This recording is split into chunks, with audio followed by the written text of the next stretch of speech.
Welcome back, folks. This video is going to be about the full teardown of this David Bradly 1955. You can see the previous videos where we got started on this and got it started and took the barn chain off, etc. So this one's going to be about just basic taking the whole thing apart, all the way down to the engine here. So our next step is going to be taking the engine itself apart, but there's going to be another video on that. So when I finish taking everything apart, I put everything in their respective bags, the screws, everything that goes with that particular area, so I don't get anything mixed up. Keeps it organized, keeps me from losing things, etc. And then, eventually we're going to wash all of these pieces with soapy water and blow them out dry, etc. So enjoy this video. There's going to be a lot of fast forwarding and chipmunk noises where I'm talking in it, but that's just to make the video go by a little quicker. Enjoy, and we'll catch you on the next one. These things are a little bit of a bear to get off, so I'm using an impact driver like this.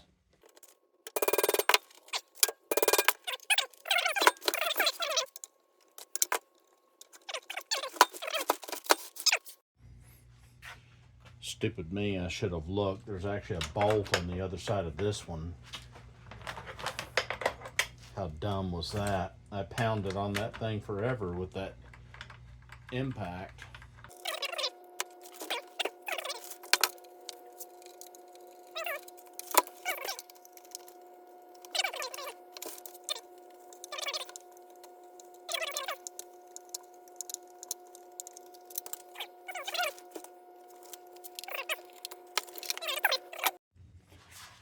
Next thing to do here is to take, it looks like these 3 screws here come right off the top.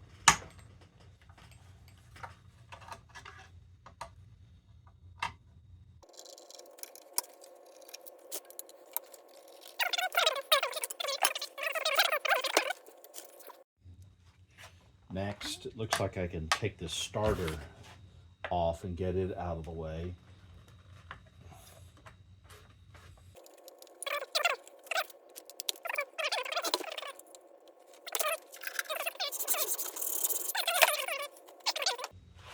Which is a little bit hard, so now I'm going to use some leverage.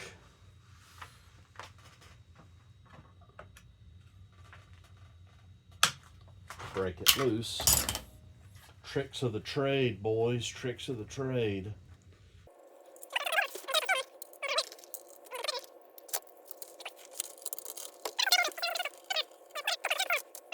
On these old ones. So this is our starter. This thing's pretty old. The way these things work is when you spin it like that, these little things flip out here and they catch. So I think this tank and the oil tank and all this whole piece here probably comes off separately. So I think the oil tank and the fuel tank can come off in one piece.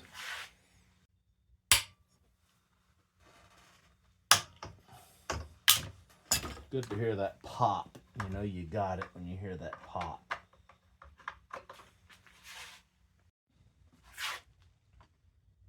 Do the one on the back here.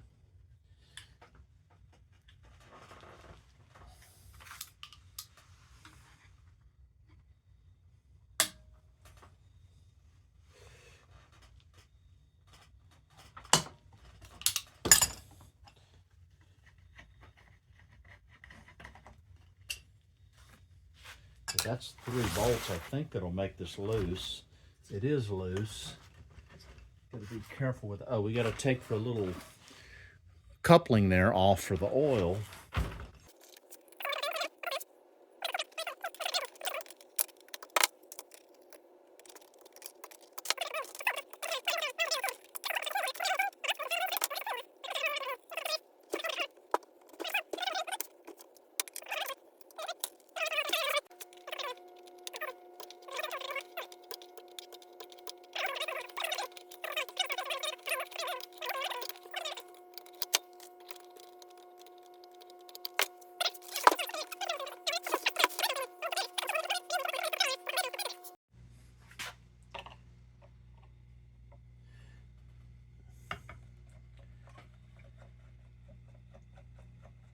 carburetor filter.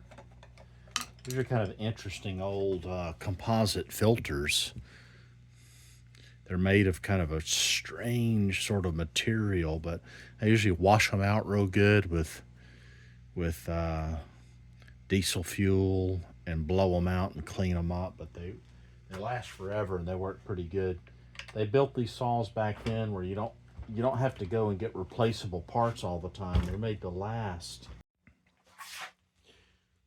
This is why you need hemostats for things like this, or some of you may know them as roach clips, but get you a couple of different ones. They're good for this kind of stuff, but you can reach in here and move things around like this. But you know, on this one, because that thing is so old, for now I'm just going to cut it, but I am going to make note that that's kind of a difficult area to get to. But I don't see there's any way to get to it right now and easily pull that off. So I'm just going to cut it with a Stanley knife.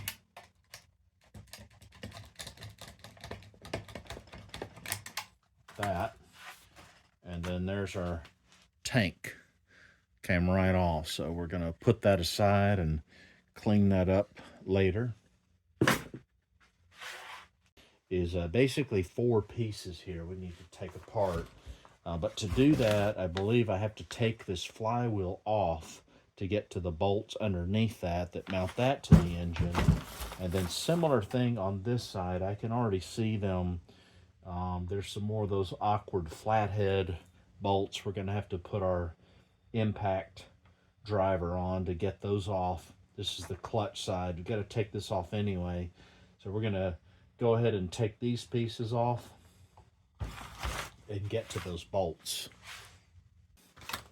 This muffler thing should just come right off, and it does. That's kind of what it looks like. All it is a little redirector. It's not even a muffler. It's just an exhaust thingamajig.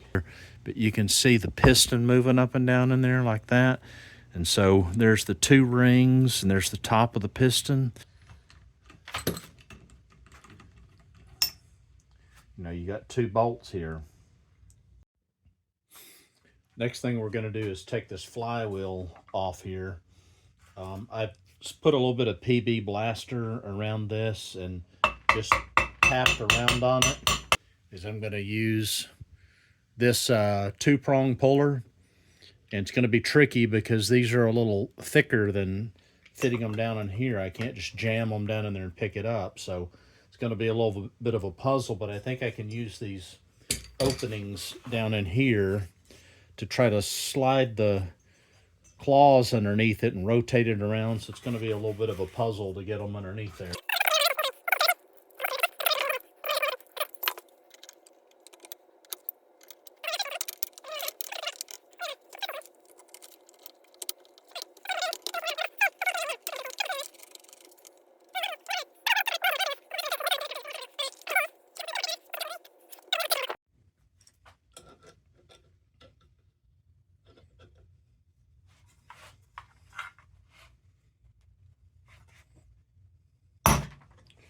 Heard it pop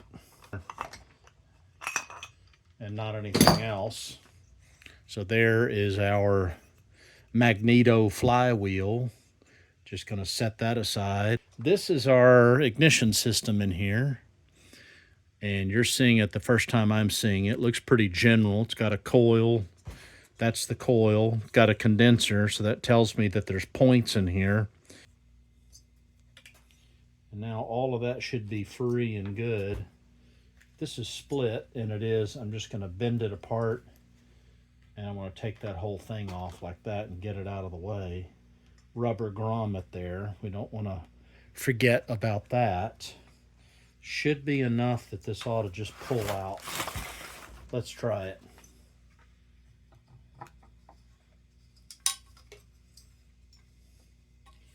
And looks like it's working. There we go. There's our whole ignition system. And, you know, never seen one like this before. It is points, but, you know, this is really strange. This is interesting. The points are are actually inside there. So what do we have here? So now we've got these 4 bolts exposed, and that's going to let us take off this outer hub here.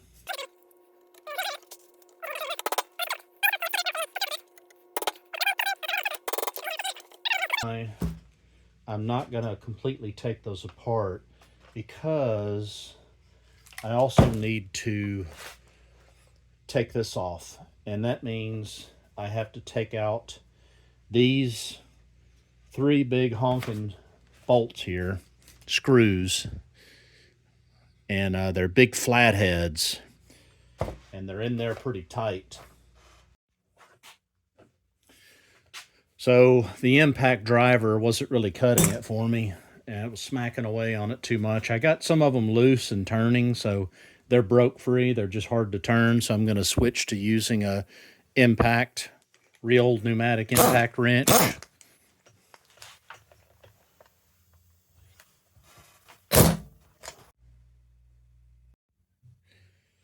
All right, we got these 3 screws out on this side, but I'm going to tell you, I'm sorry I didn't film this. I had a lot of trouble with it, but these screws were in there really, really tight, and they were in there because of some pretty heavy-duty thread locker on these things. I think it must have, I can see it here. I think it must have been like red Loctite or something like that, but it's okay. But I ended up having to hit it with this hammer, which is a little bit closer to the Thor hammer, but I had to hit it so hard you can see it actually bent the tip of this. I would probably heat these up and put some heat on it and try to get heat down into the middle of this thing and loosen up some of that thread locker. And I might even put a little bit of acetone and automatic transmission fluid 1-to-1 mixture in there to loosen those up. But anyway, good news is we didn't break anything. So this piece should be able to come off now.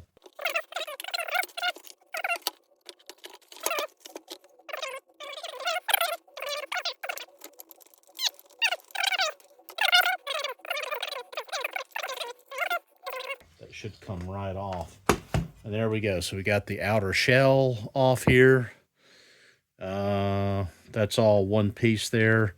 We are probably going to take this oil feed tube off and clean it up real good. But at any rate, we're going to clean all this up, and I might actually paint that thing, thinking about painting it. Don't want to lose this.